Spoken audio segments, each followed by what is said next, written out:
आजाद भारत के सबसे लोकप्रिय प्रधानमंत्री श्रद्धेय नरेंद्र मोदी जी, जस्टिस अरुण मिश्रा, अध्यक्ष एनएचआरसी, मोदी जी की मंत्रिपरिषद में मेरे साथी श्री नित्यानंद राय जी, जस्टिस मित्तल जी, सदस्य एनएचआरसी श्रीमती कार्ला जी, ज्ञानेश्वर मूले जी, श्री राजीव जैन जी, भारत सरकार के गृह सचिव अजय कुमार भल्ला जी और महासचिव एनएचआरसी और यहां पर उपस्थित सभी भाइयों और बहनों, आज एनएचआरसी के 28वें स्थापना दिन पर हम सब आज इस विज्ञान भवन के सभागार में एकत्रित आए हैं। हम सब के लिए आनंद का विषय है कि आज ह्यूमन राइट कमीशन के स्थापना दिन पर प्रधानमंत्री जी का उद्बोधन हमें सुनने को मिलेगा। मैं इसलिए इस विषय पर बहुत ज्यादा बोलना नहीं चाहता क्योंकि प्रधानमंत्री जी हमें डिटेल बात करने वाले हैं, मगर ये 28 साल की अपनी यात्रा में ह्यूमन राइट कमीशन ने 20 लाख से ज्यादा केसों का निस्तारण किया है और 205 करोड़ से ज्यादा रकम का मुआवजा जिनको भी अन्याय हुआ था उनको दिलाने का काम किया है और एक प्रकार से नई जागृति, नई चेतना ह्यूमन राइट से संबंधित हर एक क्षेत्र के अंदर जगाने का काम ह्यूमन राइट कमीशन ने किया है।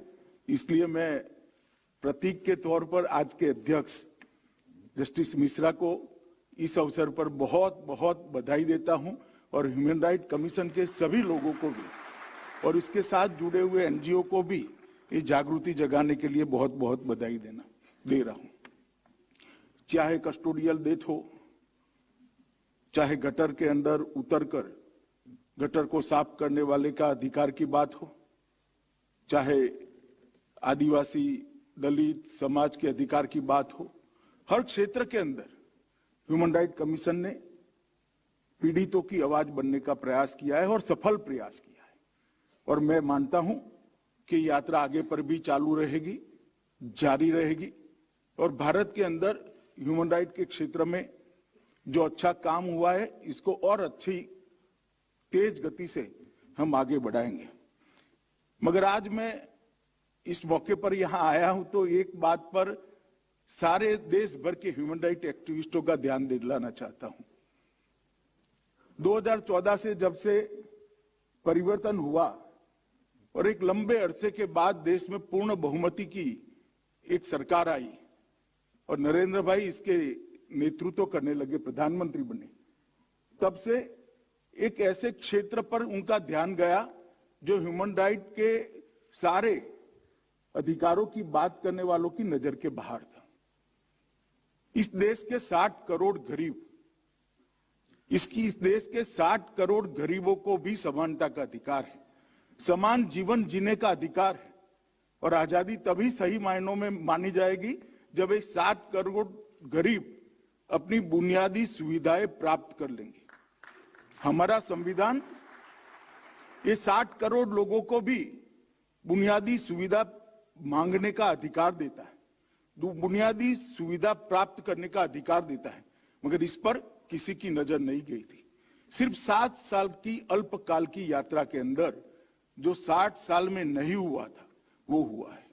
आज इस 7 साल की यात्रा में 10 करोड़ परिवारों की महिलाओं को शौचालय का अधिकार देने का काम नरेंद्र मोदी सरकार ने किया है। लगभग 2 करोड़ घरों में और 2 करोड़ नए बने हुए घरों में कुल मिलाकर 4 करोड़ घरों में बिजली पहुंचाकर उस घर के बच्चों को और उस घर के बूढ़ों को पढ़ने का और अपनी बीमारी में आराम के साथ जीने का अधिकार बिजली पहुंचाकर नरेंद्र मोदी सरकार ने दी। इस देश की लगभग 13 करोड़ परिवारों की महिलाएं धुआं खाकर खाना पकाती थी, कंडे और टहनियां जलाकर अपनी आंख की ज्योति भी जाती थी और फेफड़ों में फाइब्रोसिस भी होता था। उस बीमारी से उनकी अल्प समय में मृत्यु होती थी, अकाल मृत्यु होती थी। उससे उसको बचाने का लगभग 13 करोड़ गरीबों के घर में स्वच्छ ईंधन यानी कि गैस का सिलेंडर पहुंचाने का काम ये नरेंद्र मोदी सरकार ने कर उनके ह्यूमन राइट का बहुत अच्छे तरीके से संरक्षण दिया है। 2 करोड़ लोगों को रहने का घर दिया है और 5 करोड़ लोगों को ये रहने का घर मिलने की पूरी योजना बनी हुई है। और देश के 60 करोड़ गरीबों को 5 लाख तक का, शायद ढंग से कोई जांच कर काम करेगा तो मालूम पड़ेगा, दुनिया में ऐसी कोई स्कीम नहीं होगी जिसमें 60 करोड़ लोगों को 5 लाख तक का पूरा स्वास्थ्य का खर्चा वो परिवारों का आज सरकार उठाती है। उनके अपने स्वास्थ्य के साथ लंबा आयु जो ईश्वर ने निर्मित किया है उसके लिए वो पूरा करने का अधिकार इस सरकार ने दिया है। लगभग 60 करोड़ परिवार ऐसे थे जिनको बैंक अकाउंट की सुविधा नहीं थी। उनका सरकार से मिलने वाला उनका अधिकार, योजनाएं वो बिचौलिए खा जाते थे। आज बैंक के अंदर लगभग 60 करोड़ परिवारों में बैंक अकाउंट पहुंचाकर डायरेक्ट बेनिफिट ट्रांसफर स्कीम के द्वारा उसका पैसा उसके बैंक अकाउंट में जाकर लांच रुश्वत से बचने का बहुत बड़ा मौका नरेंद्र मोदी सरकार ने दिया है।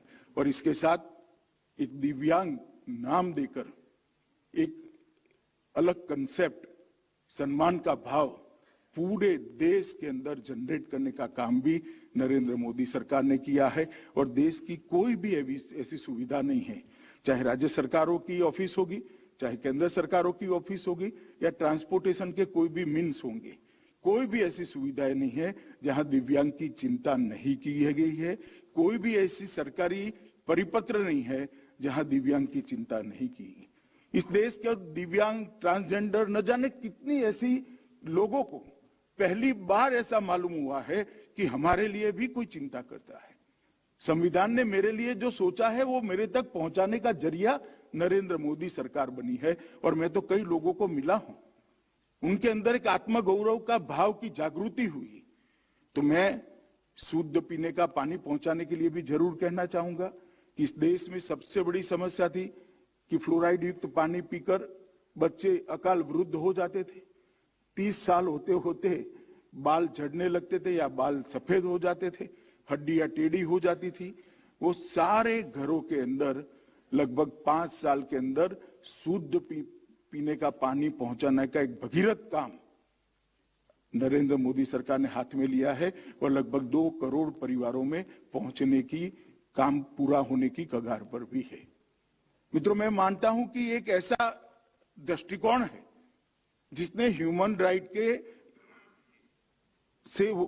राइट इनका जो है, इसमें सालों से उनको अन्याय होता था, 60-60 सालों से, मगर उसको कोई वाचा नहीं मिली थी। एक शब्द भी बोले बगैर ये 60 करोड़ गरीबों के ह्यूमन राइट का प्रोटेक्शन करने का काम नरेंद्र मोदी सरकार ने किया है। और मुझे तो गौरव है कि मैं कैबिनेट में उनका साथी हूं, नजदीक से सुनता हूं। जब योजनाओं के बारे में, जब राज्य सरकार, केंद्र सरकार के कार्यकलापों के बारे में वो बात करते हैं, हमेशा प्रायोरिटी ये वंचित होता है। तो मैं ये नए एंगल का आज सबके सामने रखना चाहता था। बाकी तो आज प्रधानमंत्री जी हम सबको संबोधित करने वाले हैं। फिर से एक बार ह्यूमन राइट कमीशन और ह्यूमन राइट के साथ जुड़े हुए सारे लोगों को मैं बहुत बहुत बधाई देकर मेरी वाणी को विराम देता हूं। Vande Mataram.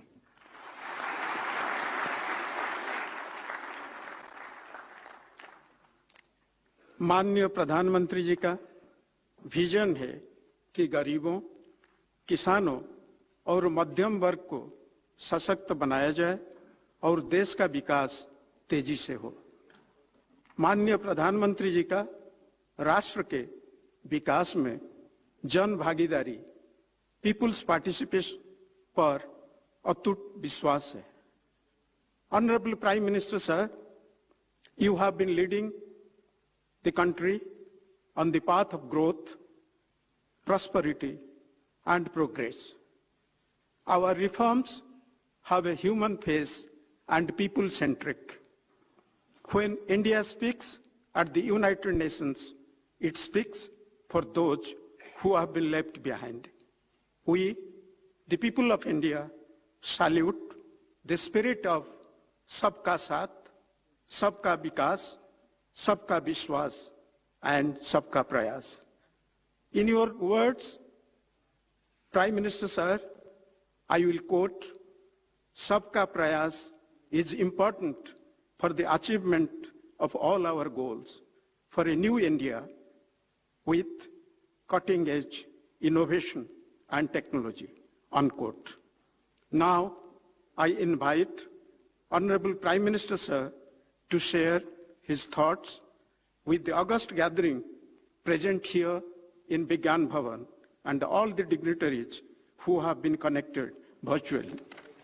Over to Honorable Prime Minister Sir. नमस्कार। आप सभी को नवरात्रि के पावन पर्व की बहुत बहुत शुभकामनाएं।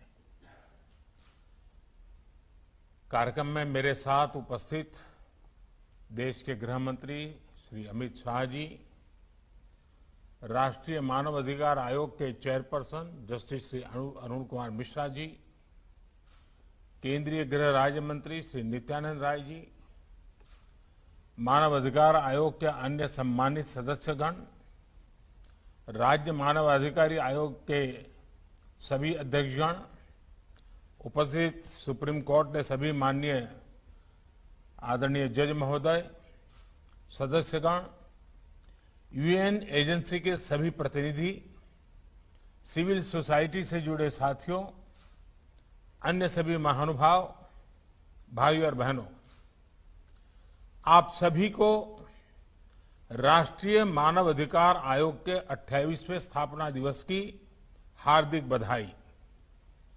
ये आयोजन आज एक ऐसे समय हो रहा है जब हमारा देश अपनी आजादी का अमृत महोत्सव मना रहा है।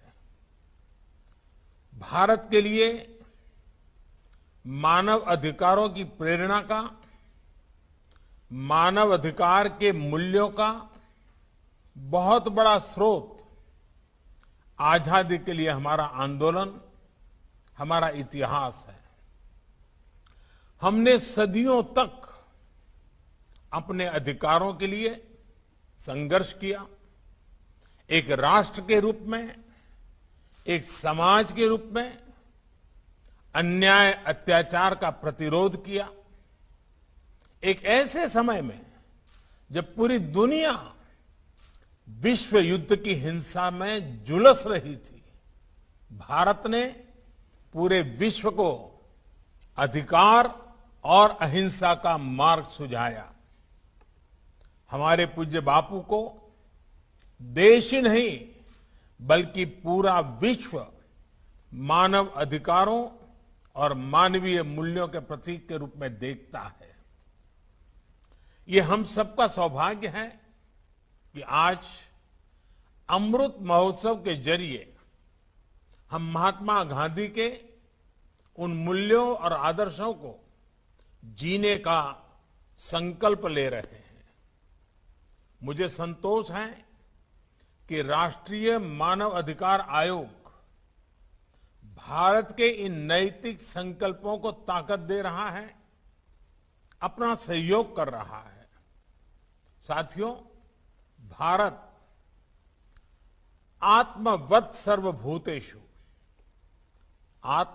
सर्वभूतेषु के महान आदर्शों को, संस्कारों को लेकर, विचारों को लेकर चलने वाला देश है।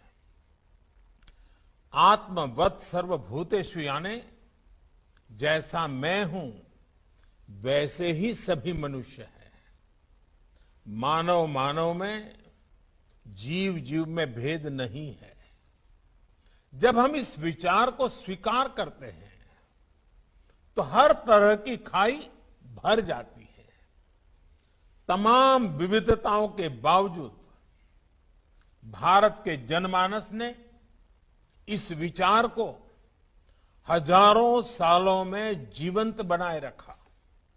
इसलिए सैकड़ों वर्षों की गुलामी के बाद भारत जब आजाद हुआ तो हमारे संविधान द्वारा की गई समानता और मौलिक अधिकारों की घोषणा उतनी ही सहजता से स्वीकार हुई।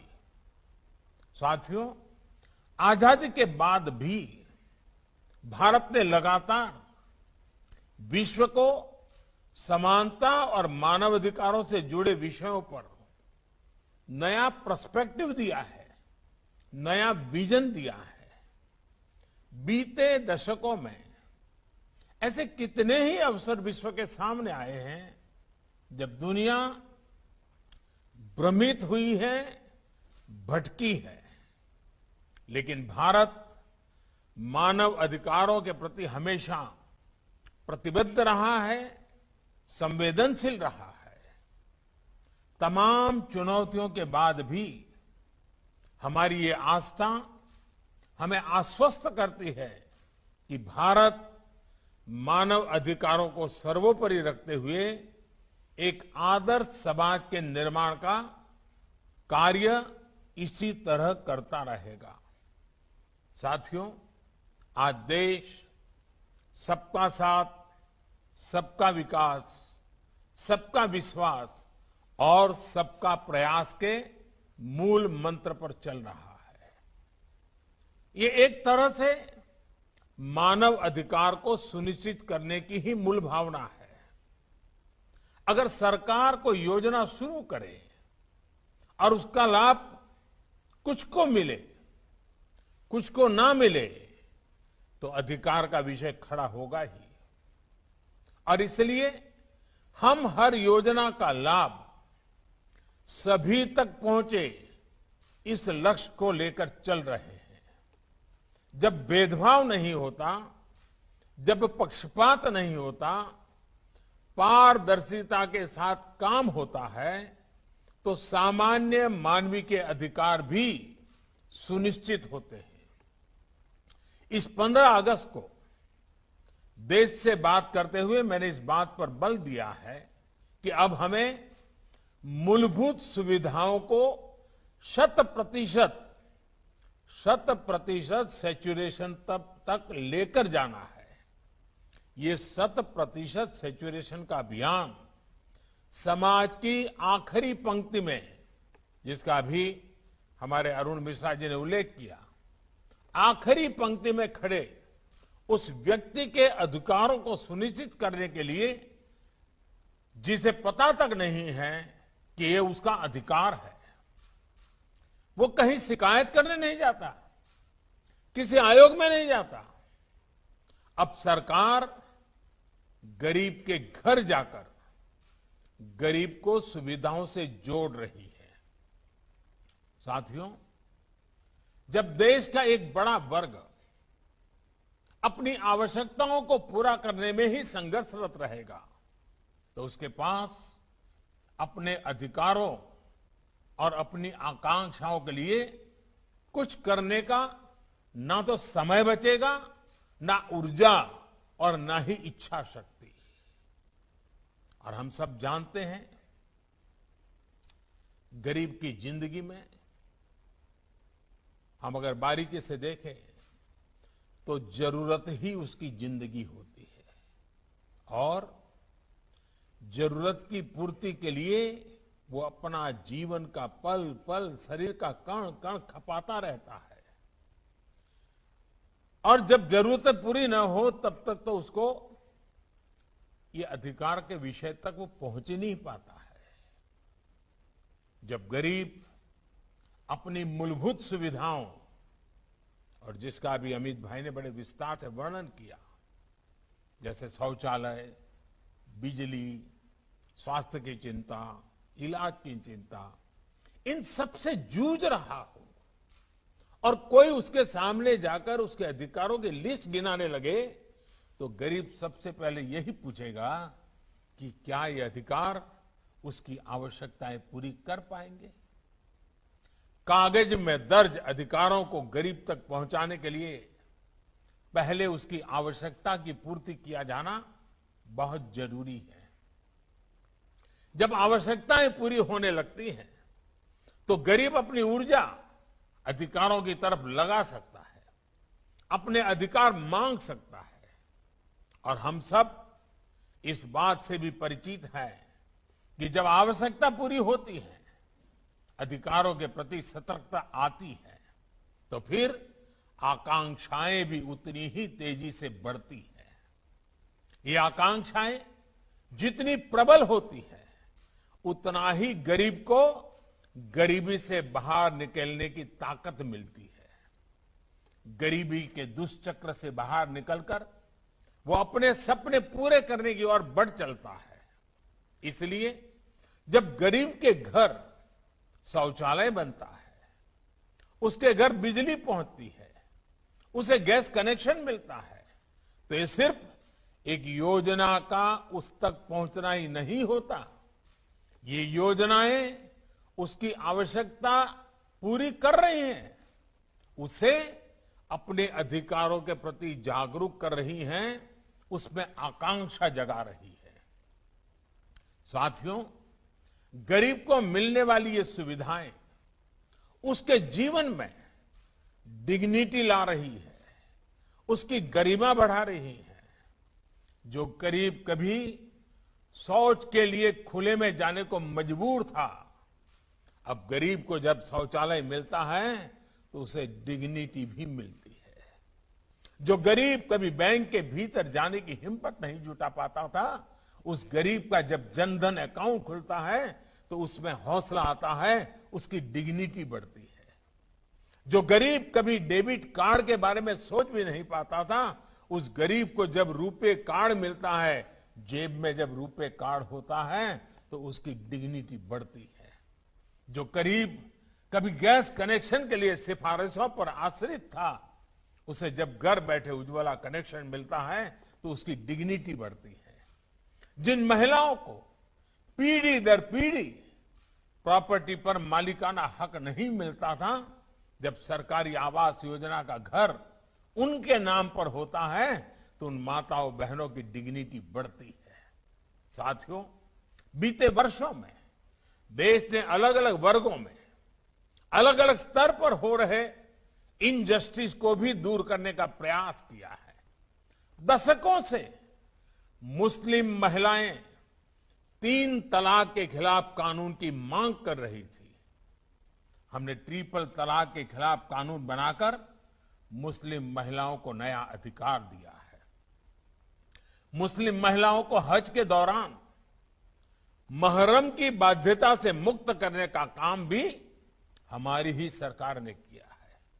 साथियों, भारत की नारी शक्ति के सामने आजादी के इतने दशकों बाद भी अनेक रुकावटें बनी हुई थी। बहुत से सेक्टर्स में उनकी एंट्री पर पाबंदी थी।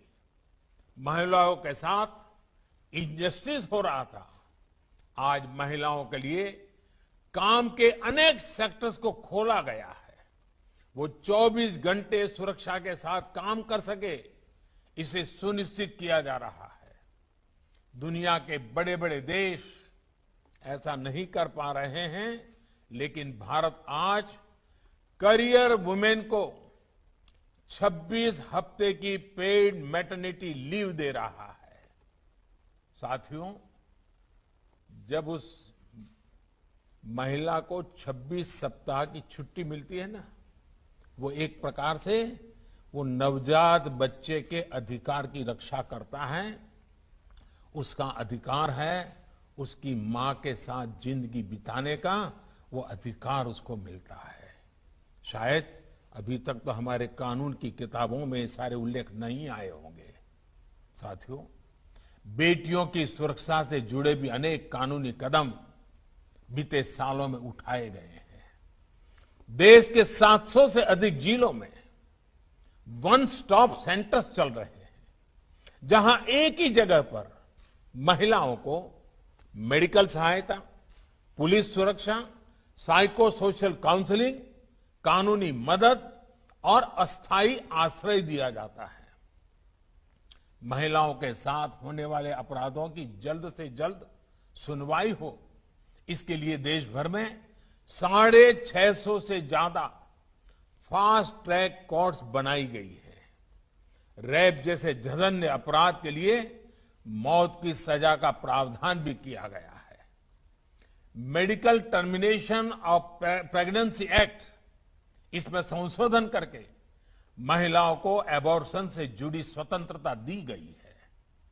सुरक्षित और कानूनी एबॉर्शन का रास्ता मिलने से महिलाओं के जीवन पर संकट भी कम हुआ है और प्रताड़ना से भी मुक्ति मिली है। बच्चों से जुड़े अपराधों पर लगाम लगाने के लिए भी कानूनों को कड़ा किया गया है। नई फास्ट ट्रैक कोर्ट्स बनाई गई है। साथियों, हमारे दिव्यांग भाई बहनों की क्या शक्ति है, ये हमने हाल के पैरालंपिक में फिर अनुभव किया है।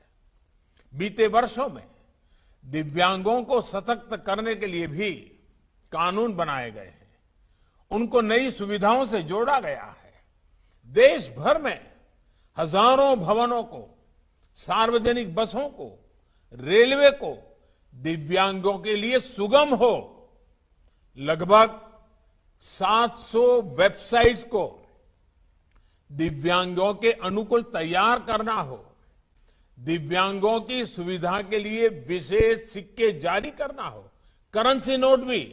आपको शायद कई लोगों को मालूम नहीं होगा, अब जो हमारी नई करेंसी है उसमें दिव्यांग यानी जो प्रज्ञाचक्षु हमारे भाई बहन हैं, वे उसको स्पर्श करके ये करेंसी नोट कितनी कीमत की है वो तय कर सकते हैं। ये व्यवस्था की गई है।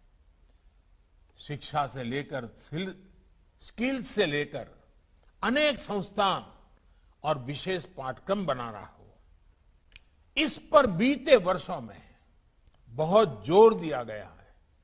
हमारे देश की अनेक भाषाएं हैं, अनेक बोलियां हैं, और वैसा ही स्वभाव हमारे साइनेजेज में था। मूक बधिर हमारे दिव्यांगजन जो है, अगर वो गुजरात में जो साइनेजेस देखता है, महाराष्ट्र में अलग, गोवा में अलग, तमिलनाडु में अलग। भारत ने इस समस्या का समाधान करने के लिए पूरे देश के लिए एक साइनेजेस की व्यवस्था की, कानूनन की और उसकी प्रेरित ट्रेनिंग का। ये उनके अधिकारों की चिंता और एक संवेदनशील अभिगम का परिणाम है। हाल ही में ही देश की पहली साइन लैंग्वेज डिक्शनरी और ऑडियो बुक की सुविधा देश के लाखों दिव्यांग बच्चों को दी गई है, जिससे वे ई लर्निंग से जुड़ सके। इस बार जो नई नेशनल एजुकेशन पॉलिसी आई है, उसमें भी इस बात को विशेष रूप से ध्यान रखा गया है।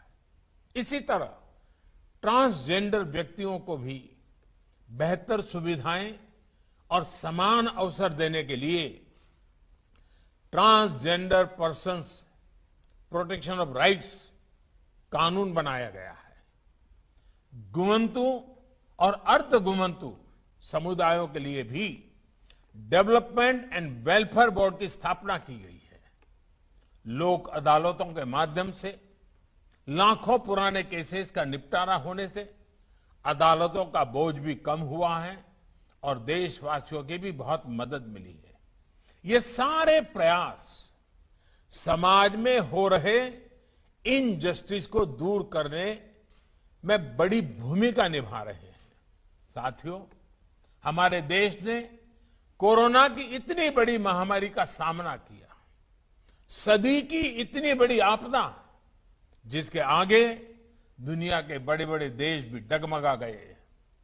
पहले की महामारियों का अनुभव है कि जब इतनी बड़ी आबादी त्रासदी आती है, इतनी बड़ी आबादी हो, तो उसके साथ समाज में अस्थिरता भी जन्म लेती है। लेकिन देश के सामान्य मानवीय के अधिकारों के लिए भारत ने जो गया, उसने तमाम आशंकाओं को गलत साबित कर दिया। ऐसे कठिन समय में भी भारत ने इस बात का प्रयास किया कि एक भी गरीब को भूखा नहीं रहना पड़े। दुनिया के बड़े बड़े देश नहीं कर पा रहे हैं, लेकिन आज भी भारत 80 करोड़ लोगों को मुफ्त अनाज मुहैया करा रहा है।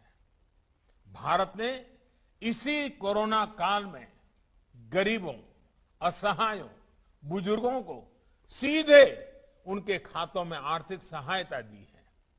प्रवासी श्रमिकों के लिए one nation one ration card की सुविधा भी शुरू की गई है, ताकि वो देश में कहीं भी जाए उन्हें राशन के लिए भटकना न पड़े।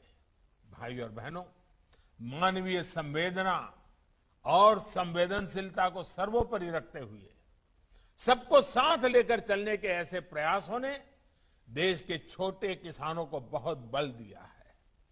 आज देश के किसान किसी तीसरे से कर्ज लेने के लिए मजबूर नहीं है। उनके पास किसान सम्मान निधि की ताकत है, फसल बीमा योजना है, उन्हें बाजार से जोड़ने वाली नीतियां हैं। इसका परिणाम यह है कि संकट के समय भी देश के किसान रिकॉर्ड फसल उत्पादन कर रहे हैं। जम्मू कश्मीर और नॉर्थ ईस्ट का उदाहरण भी हमारे सामने है। इन क्षेत्रों में आज विकास पहुंच रहा है। यहां के लोगों का जीवन स्तर बेहतर बनाने का गंभीरता से प्रयास हो रहा है। ये प्रयास मानव अधिकारों को भी उतना ही सशक्त कर रहे हैं। साथियों, मानव अधिकारों से जुड़ा एक और पक्ष है जिसकी चर्चा मैं आज करना चाहता हूं। हाल के वर्षों में मानव अधिकार की व्याख्या कुछ लोग अपने अपने तरीके से अपने अपने हितों को देखकर करने लगे हैं। एक ही प्रकार की किसी घटना में कुछ लोगों को मानव अधिकार का हनन दिखता है और वैसी ही किसी दूसरी घटना में इन्हीं लोगों को मानव अधिकार का हनन नहीं दिखता। इस प्रकार की मानसिकता भी मानव अधिकार को बहुत ज्यादा नुकसान पहुंचाती है। मानव अधिकार का बहुत ज्यादा हनन तब होता है जब उसे राजनीतिक रंग से देखा जाता है, राजनीतिक चश्मे से देखा जाता है, राजनीतिक नफा नुकसान के तराजू से तोला जाता है। इस तरह का सिलेक्टिव व्यवहार लोकतंत्र के लिए भी उतना ही नुकसानदायक है। हम देखते हैं कि ऐसे ही सिलेक्टिव व्यवहार करते हुए कुछ लोग मानव अधिकारों के हनन के नाम पर देश की छवि को भी नुकसान पहुंचाने का प्रयास करते हैं। ऐसे लोगों से भी देश को सतर्क रहना है। साथियों, आज जब विश्व में मानव अधिकारों की बात होती है तो उसका केंद्र इंडिविजुअल राइट्स होते हैं, व्यक्तिगत अधिकार होते हैं। ये होना भी चाहिए, क्योंकि व्यक्ति से ही समाज का निर्माण होता है और समाज से ही राष्ट्र बनते हैं। लेकिन भारत और भारत की परंपरा ने सदियों से इस विचार को एक नई ऊंचाई दी है।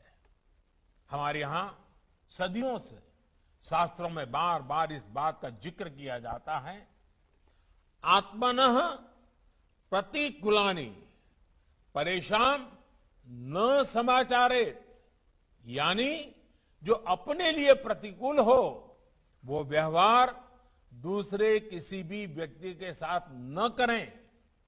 इसका अर्थ यही है कि मानव अधिकार केवल अधिकारों से नहीं जुड़ा, बल्कि ये हमारे कर्तव्यों का विषय भी है।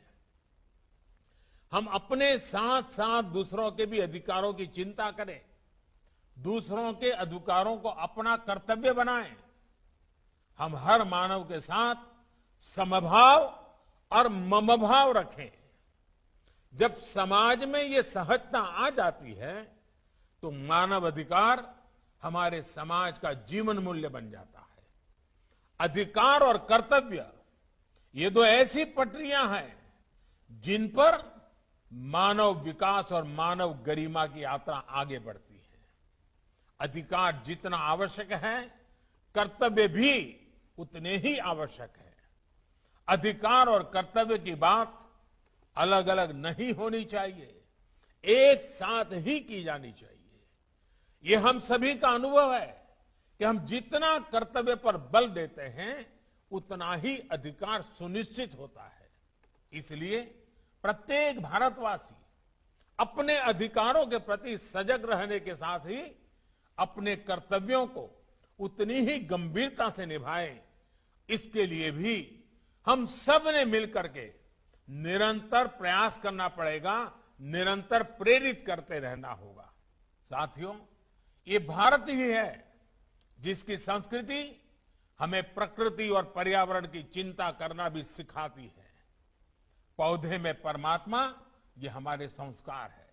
इसलिए हम केवल वर्तमान की चिंता नहीं कर रहे हैं, हम भविष्य को भी साथ लेकर चल रहे हैं। हम लगातार विश्व को आने वाली पीढ़ियों के मानव अधिकारों के प्रति भी आगाह कर रहे हैं। इंटरनेशनल सोलर अलायंस हो, रिन्यूएबल एनर्जी के लिए भारत के लक्ष्य हो, हाइड्रोजन मिशन हो, आज भारत सस्टेनेबल लाइफ और इको फ्रेंडली ग्रोथ की दिशा में तेजी से आगे बढ़ रहा है। मैं चाहूंगा कि मानव अधिकारों की दिशा में काम कर रहे हमारे सभी प्रबुद्धगण, सिविल सोसाइटी के लोग इस दिशा में अपने प्रयासों को बढ़ाएं। आप सबके प्रयास लोगों को अधिकारों के साथ ही कर्तव्य भाव की ओर प्रेरित करेंगे। इन्हीं शुभकामनाओं के साथ मैं अपनी बात समाप्त करता हूं। आप सभी का बहुत बहुत धन्यवाद। महोदय, in your own words, when India reforms